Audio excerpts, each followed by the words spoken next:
저는 여기서 호소드리고 싶은 것은 도대체 왜 이렇게 길을 쓰고 범죄 수사를 막으려고 하는 건지 저는 정말 국민과 함께 묻고 싶은 생각입니다. 예, 민주당 의원님들께서 소위 검사의 수사 개시 범위에 관해서 국민을 두려워해야 된다, 입법권을 침해했다라고 지적들을 많이 하십니다. 그런데 이제 제가 판단하건대 법무부에서는 소위 부패 사건의 범위에 관해서는 부패 범죄의 범위에 관해서는 부패 재산의 몰수 및 회복에 관한 특례법을 원용을 했는데, 사실은 부패 범죄라는 것에 대해서 우리 법에 그 정의를 규정한 것이 한 것도 없죠. 굉장히 어떻게 보면 문학적인 개념입니다. 예, 그렇죠. 부패 범죄, 경제 범죄 이런 거는 포괄적인 개념인 것이지 그 개념을 명확하게 정리된 게 없는 거 아닙니까? 그렇습니다.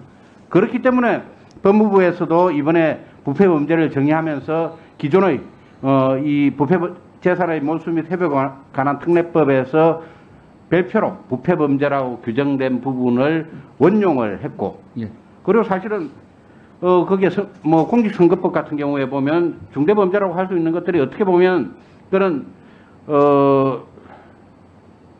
매수 및 예유조, 그러니까 유권자 매수라든지 후보자 매수 이런 범죄, 그리고 이제 기부행위만 이렇게 금품만 관련된 부분을 중대범죄로 이렇게 규정을 해놨는데, 허위사실 공표 같은 경우에도 굉장히 이게 법리도 어렵고, 심지어 이재명 후보의 그 허위사실 공표와 관련해서는 대법원에서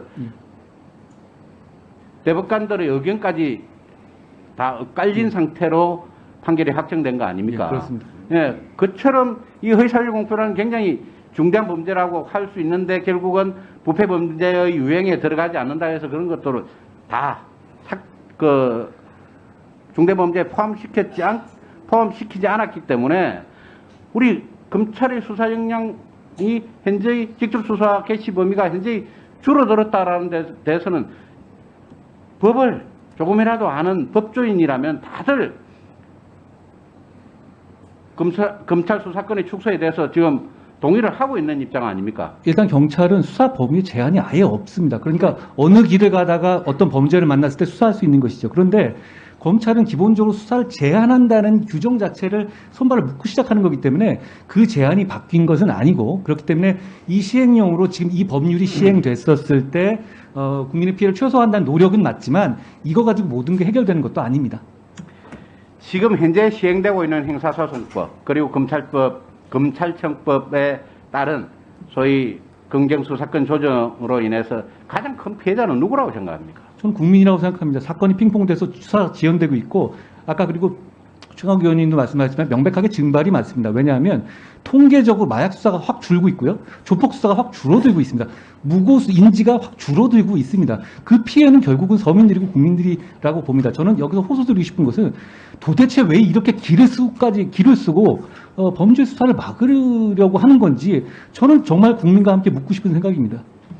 70년에 걸친 대한민국의 형사사법 체계에서 경찰과 검찰은 어떻게 보면 각 범죄에 관해서 각자가 전문화되었다고 볼 수가 있습니다. 그렇습니다. 예, 특히 이제 경찰 같은 경우에는 살인이라든지 이런 소위 현장 범죄에 관해서 굉장히 전문화되었고, 탁월합니다, 경찰이. 탁월한 증거 수집과 그리고 범인 근거에서 굉장히 탁월한 능력을 가지고 있고, 검찰은 이 소위 법리가 굉장히 복잡한 범죄 사건, 특히 재산 범죄 사건이라든지 이런 부분에 대해서는 굉장히 특화가 돼 있는 거 아닙니까? 그렇습니다.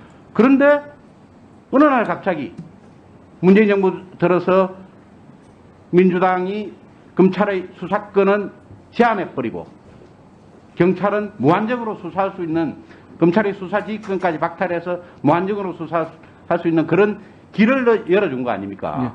지금 현재의 형사소송과 검찰청법 체계, 그리고 9월달부터 시행될 2단계 검수완박법 시행의 결과, 이 두 개를 비교하면 국민에게 돌아갈 피해를 어느 정도 예상을 하십니까?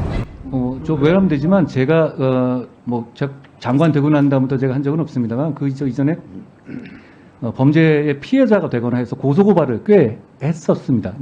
요 몇 년 동안 제가 좌천당하는 과정이었는데, 그런데 제가 어디다가 고소를 해야 되고 어떻게 구제를 받아야 되는지 법률 전문가인 제가 알 수가 없을 정도로 제도가 복잡해졌습니다. 국민들은 더 할 겁니다. 그런데 국민들 입장에서, 일반적인 국민들 입장에서 이렇게 쟁송을 맞닥뜨린 경우가 평생 한두 번일 텐데, 이런 분들이 복잡하고 어렵고 핑퐁 치고 하는 상황이 되면 권리구제를 포기하게 될 겁니다. 저는 그 부분이 가장 큰 문제라고 생각하고, 그 부분은 저희가 이렇게 시행령으로 안간힘을 쓰면서 보완 노력을 하는 것과 별개로 그 부분의 숙제는 또 이만큼 남아 있는 것이고 대단히 걱정되는 부분이라고 생각합니다. 저는 이렇게 되면 범죄자가 활개치고 이익을 볼 것이고 국민만 피해를 볼 거라고 생각합니다. 그렇기 때문에 저희가 최소한의 노력을 하는 것이라고 이해해 주시면 되겠습니다.